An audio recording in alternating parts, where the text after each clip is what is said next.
Hello, this is Anne de Gees. It's March 20th, 2022. And this is my Omicron update. Unfortunately, I'm going to be talking about BA2, which may be coming into the US. So please hang in there. Don't send me hate mail. I'm just a reporter of the news. So let's do the good, the bad, and the ugly. There has been a massive drop in the US. It's fantastic. I mean, it's just think that the whole thing went away. I hope it does. We have a lot of really good data on the booster being protected against Omicron, including that new BA2 variant that I'm going to be talking about. Both Pfizer and Moderna have submitted to the FDA for a request for fourth dose for over 18 or over 65, depending which one. Over 5 billion people have got at least one dose worldwide. That is astonishing. It's really a kudos to the pharmaceutical industry. Ivermectin trial failed. This is the biggest one for the last time, I hope, because it clearly is not working. The bad is Omicron BA2 is driving an outbreak right now in the Asian Pacific region. We'll talk about that, as well as what looks like a new rise in Europe. Unfortunately, the US wastewater are showing a BA2 warning. We'll show a map of the US. Is the US next in a wave? It always follows Europe. The use or booster rate is only 29% for the whole population, and that puts us at risk of that BA2 unfortunately taking over the population. And we're going to be showing some data about the booster vaccine effectiveness decreasing after 4 to 5 months, which may be driving that fourth dose. On the ugly side, I'm going to show you that the Omicron that we had in last winter really reached the highest US hospitalization peak, even higher than during the Delta and the original Wuhan variant. Unfortunately, we have some data now coming out and confirming that COVID survivors have shown faster cognitive decline after 1 year. You don't want to miss that part. And also, new data is showing that the variant cross-neutralization immunity is decreasing. I'll explain what that means. Just a quick reminder, this is a public service disclosure. I don't get a dime for this work, so I'm not a doctor, and so please give me a thumbs up. I'm just doing this to help people make informed decisions. I'm not telling you what to do, I'm just giving you the data. So, on the astonishing news, 5 billion people worldwide have at least received one dose. That is astonishing, and we should all be very proud of what we've accomplished as a humanity there. I just wish we keep the peace, but that's another story. So you can see that worldwide we've had 464 million reported cases. In reality, we think it's maybe 2 to 3 times that number with 6 million deaths. What is a bit worrisome there is you can see on the right side there, that pink color there, which unfortunately is tied to BA2, you see that rise in the Western Pacific. We'll spend some time about Hong Kong and South Korea and those countries there, and a bit of a rise in Europe. So we need to keep an eye on that. So Omicron has dropped. You can see really the US is one of the lowest there. What's really worrisome, we saw that huge spike there from Hong Kong with very high fatality rate, 5%. And South Korea just exploded. In one day, they had like 1% of the population that got infected there. And we see a little bit of a rise there in Europe. So we'll spend a bit more time on what the hell is going on. So BA2, the dark orange here, you can see is on the rise worldwide. It's around 25-30% already of the area there. In the US, again, in that pink color there, we can see it's between 20 to 28%, but rising, unfortunately, very quickly week after week. What's really worrisome for the infection specialist is the fact that the US has a low booster rate, therefore putting the rest of the population at higher risk. If they only had 2 doses or no vaccination, that's even higher risk there. And you can see that countries like Denmark, England, and Portugal have higher booster rate. They really did a much better job than we did. You're going to see we had an earlier start on the booster rate, but then we just fell behind in the whole overall population there. So you see here, you can see the US, which is in that color there, that reddish color there, which is worrisome. Is US and Hong Kong had the same booster rate, and since Hong Kong had that big breakthrough cases there, we kind of worry that the same may happen here. The other thing that's worrisome, South Korea had a higher booster rate, over 60% of their population there, and they had that big breakthrough there. And we have to congratulate Chile for being the leader in the world in having really very quickly there do the booster rate for their population there, as well as Singapore. So what's going on? On March the 17th, a few days ago, 1% of the South Korean population got infected. I mean, that is astonishing. This is the 621,000 there. And you do the cumulative there. I mean, they were doing a great rate there, and it just exploded. And you see a lot of these Asian Pacific countries there. They did a really nice bubble and protection there, but then BA2 came, and BA2, as we know, is 50%.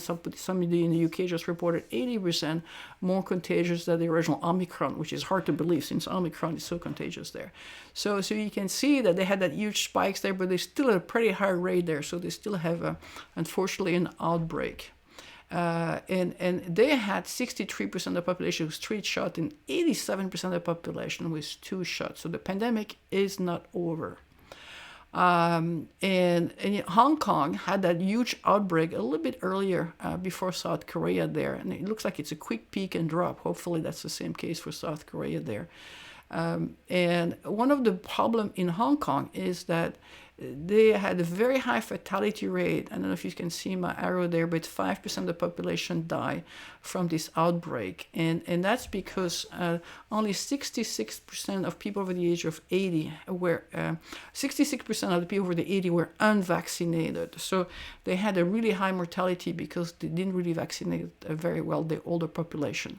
Now you can see in Singapore and let's say in South Korea there, that only 9% of their elderly population was vaccinated. So they had this outbreak there, but they didn't really have that high mortality rate in Hong Kong. Hong Kong is reporting they don't have enough coffins because they're having such a high mortality rate there. So I think we need to distinguish between the cases, hospitalization, and of course mortality there. So the CFR is really what we worry about, and clearly vaccination for the older population is really essential. And this is another graphic that shows the percent of the population, really in the elderly there, were unvaccinated as opposed to the younger population.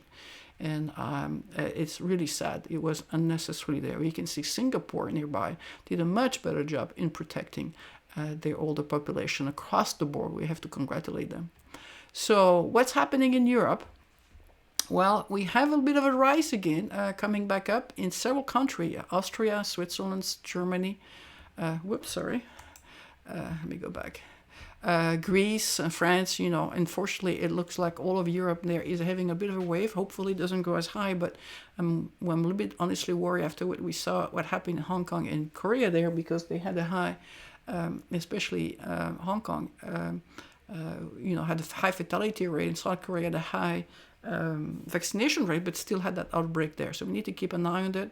We always ignore what's happening in Europe, and it always comes back and bites us. So hopefully I am wrong. I really want to be wrong, and nothing happens next 4 weeks, but please keep an eye on what's going on.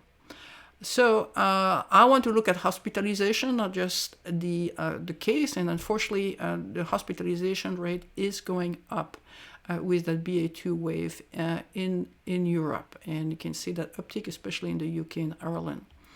On the cumulative death per million, congratulations, Brazil has passed the US, but we are on our way to basically pass it, unfortunately, there. And this is on a normalized basis, which is death per million people there. So that's, unfortunately, we've mismanaged this outbreak. So on the good news, our 7-day average dropped from 805,000. I think at one day we even hit 1 million. But this is on the 7-day average there to 29,000. So this is absolutely fantastic. In the US, we clearly have passed the Omicron wave. We just hope the BA2 doesn't come here.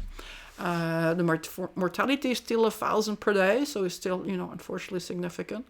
And the good news is our positivity rate has dropped from 7% a month ago when I talked to you to 2%. That's where we wanted to be there. I think what's worrisome if BA2 comes is the fact that only 46% of the population over the age of 12 is vaccinated with the booster. That means we have 54% of the population that could basically be at risk of contracting BA2. And unfortunately, we know a lot of the young people are not eligible for a booster yet. So why we worry? Well, the wastewater surveillance across the country now organized by the CDC is showing several areas there, especially the large city there, where the Omicron, the BA2, has multiply by a factor of 10x. And that's what we don't want to see. And you can see that these are like around the northeast area there, and unfortunately the Bay Area, which is where I am. So that seems to be indicator in the next 3 to 4 weeks we're going to start seeing some trends going in the wrong direction. Another reality check is that although Omicron was significantly less lethal, and I'm going to show you some data there, now it's at the level of the flu, because of the sheer mass of cases there, the hospitalization peak was even higher than when we had the Delta wave. You can see that the hospitals were clearly overwhelmed there. So remember, the hospitalization is a function of the volume multiplied by the severity case. So although the severity case was low with Omicron, the sheer volume there really overwhelmed the hospitals. As a result of that, we still have some fatality, unfortunately, there. And I had warned in December that Omicron could be fatal just by the sheer size of it. And unfortunately, I hate to be right on this one. So the good news is that because of the booster and the large amount of people got vaccinated, especially the elderly one or people who are immunocompromised, we've done a fantastic job as dropping the fatality rate, which was 1.5x, all the way now to what's called the influenza level. So that's the good news, is that we, between the medications and the vaccination, but you really need to be boosted. I can only emphasize that enough. So if you look at the lethality by age group, you can really see that in the difference between the blue line, which is the seasonal flu versus COVID, the biggest hit, of course, was over the people over the age of 40. In this case, it was 7x. And then, of course, over the age of 60, it was 17x. So aging, unfortunately, and comorbidity was a cofactor. If we look at the immunity in March 2022 compared to mid-2020, you can see that all those treatment and vaccination, all of that, we now have those two curves are pretty much on top of each other. So really, congratulations to the pharma industry as well as the healthcare industry to have really dropped drastically this risk. So it's significantly less lethal, but it's still 50% higher than normal winter death. So you can see, unfortunately, 2021 was pretty fatal for a lot of the people, and that was Omicron there. So we probably all know some people who got hit, unfortunately, by that wave. So some bad news, unfortunately. I've been saying that long COVID is something we should not ignore. Fatality is not really the issue with COVID. It's really the risk of long COVID, which is between 15 to 30% risk to develop long COVID, which could be for the rest of your life. And we know that the boosters and the vaccine can drop that risk by 50%. But unfortunately, the data is starting to show that people who are survivors of COVID are developing gray matters damaged.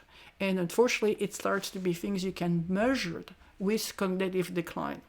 And we have two studies that came out, one from the UK that is showing the control case and the which is in light green, and then the cases there that these people are having problem. This is one of the cognitive tests called Trail A and Trail B. You can see that as you're getting older there, if you have had COVID, unfortunately, it accelerates the cognitive decline.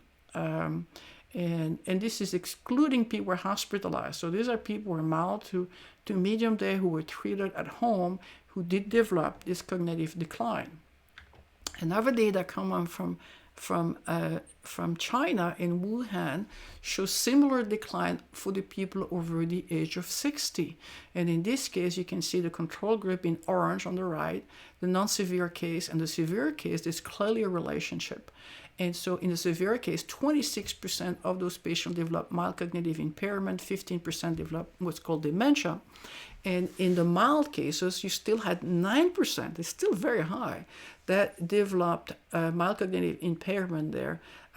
So really confirmation that we've seen the virus is embedded into the brain, it's damaging the brain.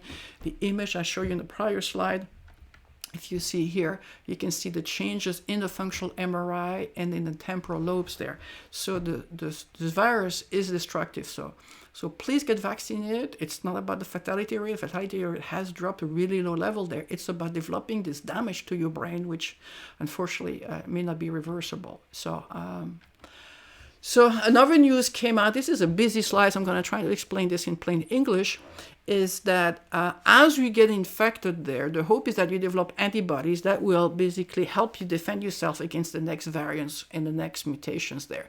What we're seeing, if you look at the ancestral, which is in the green, versus the Delta, which is red, versus Omicron, that's purple there, is that our immune system gets less and less responsive as we're progressing there. And so therefore we see more and more breakthrough infection because our neutralizing antibody response is getting weaker.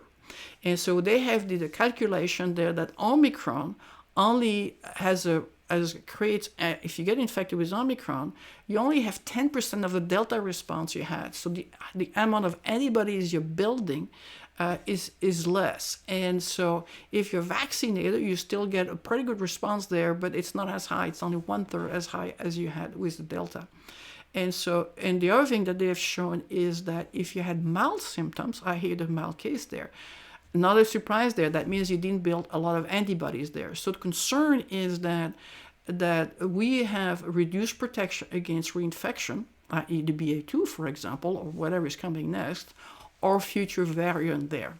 And I think it begs, in my opinion, there the fact that we need to stop reusing the same vaccine, but we need to start really having the CDC and the FDA working with industry to develop more targeted vaccine, for the Omicron BA2 and whatever is coming next. So we need the FDA to have a faster track to develop this vaccine.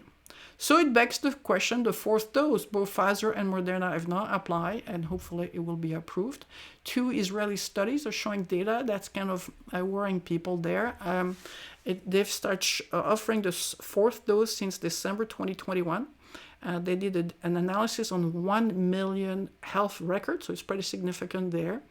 And what they show is the third shot is protective against severe COVID, but is not against the Omicron infection. And what it means is that the third booster shot will protect you against getting to the hospitals, having something that's severe, but you will still be at risk of being infected. And that's why they're recommending the fourth dose. And you can see the fourth dose build more immunity. And you can see after 12 days there, you have an increase in your protection that probably dropped by half the risk of you being infected there. So another Israeli study showing again the Pfizer, which is the BNT162b2, and then the mRNA, which is Moderna 1273. So left is Pfizer and right is Moderna there. And if I can try to explain what this means, is that you can see the vaccine efficacy against infection is only 30% for the Pfizer and only 11% for the Moderna. So we are still at risk of getting infected there. But you get a 9 to 10-fold increase in IgG, which is the antibodies, within 2 weeks after the fourth dose, and an 8-fold increase in the live Omicron neutralization, i.e. if they basically explode your blood, you have a quick amount of antibody being generated there. So the fourth dose is helping you fighting Omicron, but remember the third dose was increasing the antibody by 86x. So we're having a bump, but it's not the 86x that we had with the third dose that was massive there. It's a lower amount. It's 9 to 10x. So what are the odds of never getting COVID? Right now, 43% of Americans have been infected. That's 140 million people. That means 57% have never been infected by COVID. Ending up with the virus is not inevitable. It requires, I think, a fine balance as we transition to this endemic stage. Use your common sense. If the community cases are low, you're unlikely to get exposure. On the other hand, if you go to an area there that has poorly ventilation, like a gym, and you have a high community case count charge, so still be aware of what's going on in the community, use an N95, do things to improve the ventilation, use common sense. So there's an interesting study called covidroadmap.org, and you can see they came up with 3 scenarios of what's going to happen to us as we're living with COVID. Optimistic and pessimistic scenario on the extremes. And you can see that, the mortality is not going to be an issue. I still think that the key issue is this long COVID and some of these brain infections and cardiomyopathies. So some update on the J&J. J&J is now getting a lot of interesting positive pricing that the long-term vaccine effectiveness is holding strong. And so there's updated now from the CDC to recommend an mRNA as a third dose for the J&J people. The men between 12 to 39 years old, they've changed the second dose from 4 to 8 weeks. And that's because there's a data from Ontario in Canada that showed the risk of myocarditis, which is kind of an inflammation of the heart, which can be treated with medication. You just need to keep an eye on it and make sure you see a doctor if you have any symptoms. But that risk, as you can see, which is mostly from Moderna there, that it does drop if you delay the second dose from 4 weeks to 8 weeks. So there's not this big push there to basically have the second dose at 8 weeks instead of the 4 weeks. Other data from British Columbia show the same thing there, as well as in Quebec, that the effectiveness of the 2 mRNA should be pushed to 8 weeks. And you can see in the data there. I'm not going to spend a lot of time on that. So the Pfizer vaccine effectiveness for the 5 to 11 years old, is not really working very well right now. The effectiveness have dropped from 66% against infection to 12%. This is data from New York. And that's because they get a smaller dose. We get 30 micrograms per dose as adults. They only get 10 micrograms, so it's 1/3. And so the 12 to 17 years old get the 30 microgram, and so they're having a much higher vaccine effectiveness of 51%. So you can really see it's based on these age groups there in the drop of the vaccine effectiveness over time. The Moderna booster has shown that the third dose is 99% effective against Omicron hospitalization. This is a huge study from Kaiser in Southern California with 26,000 patients there. And what they show that the initial effectiveness with Omicron dropped to 71%. It still goes down over time to around 47%. And the only people who were hospitalized were people who were 60 years old and had some serious chronic diseases or compromised immune system there. So the Moderna booster protects you against severity and hospitalization. So there's the new government initiative right now, which is to test to treat. And we have to come back to some type of normal life. And the idea there is that we're going to be able to go to a CVS or some type of pharmacy chains like Walgreens, do a one-stop shop where you can get yourself tested. You will get a prescription to take some of the new anti-COVID pills, which are coming, but they're not really readily available there. And you can skip a doctor visits with all the delay and everything it takes there. So that's in process there. The pharmacist will have to come up with some type of collaborative practice agreement with physician's practice. The big drug that you want to keep in mind is Paxlovid, which is coming up from Pfizer, and that would drop by 89% the risk of having a severe hospitalization. But it has to be taken within 5 days of the symptoms. So there's a window there you need to keep an eye on that. And we are waiting for the millions of those coming up in April. There's quick antigens there and are being developed, and so hopefully they're going to be available in pharmacies so that we can really get this done. But there's a lot of supply chain that needs to work. There's a lot of issues about pharmacy and not having enough staff. So we'll figure this out somehow. Now, in other news, Ivermectin failed again. And so this is, a very controversial a drug there. This is used for it's an antiparasitic. The FDA has been advising against it because the drug needs to be given such a high dose. They think it's dangerous for human. This was a very big trial, the longest one with longitudinal data, and it clearly showed that it really didn't do anything. So I think that put the last nail in that coffin there. So please don't take Ivermectin. So this is a graphic I just put together. There's a lot of things going in the world. We're all very stressed out by what's going on in Europe. So support peace, get boosted, stay safe. If you're in the Bay Area there, I'm going to get an open studio at my house between May 14 and 15. It's a weekend with another 5 other artists. If you're interested, check my website, which is adegaze.com. I really appreciate your help. Please post this information to your social networks. We're trying to reach out as many people as we can. Thank you, and please stay safe.